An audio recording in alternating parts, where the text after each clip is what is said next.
Cette image nous vient de l'espace. Les flammes consument la Turquie. L'astronaute Thomas Pesquet s'en émeut et en témoigne en nous envoyant ce cliché de la Station spatiale internationale.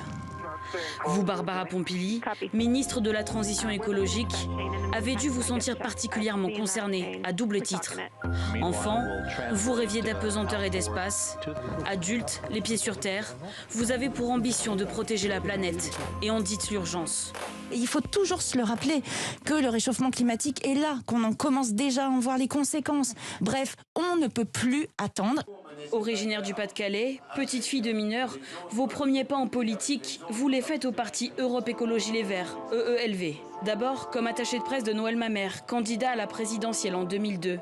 Puis comme attaché parlementaire de l'ancien ministre de l'Environnement Yves Cochet. Un père politique selon vous. Bonjour mesdames.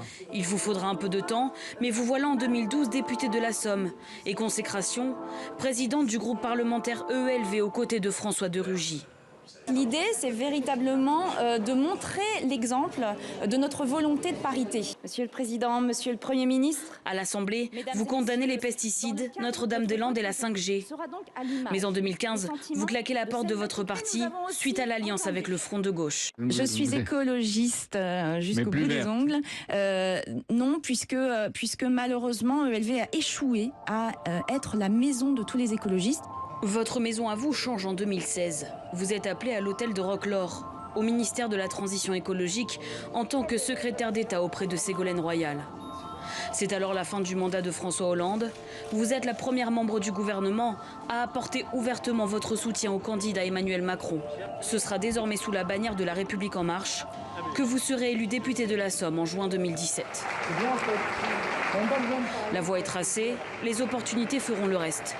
4 ans plus tard, vous êtes nommé ministre de la Transition écologique. Le poste est clé, mais il est réputé impossible, tiraillé entre logique économique et impératif écologique. Vous voilà épinglé au sujet de la réintroduction temporaire d'un insecticide dit tueur d'abeilles que vous aviez interdit.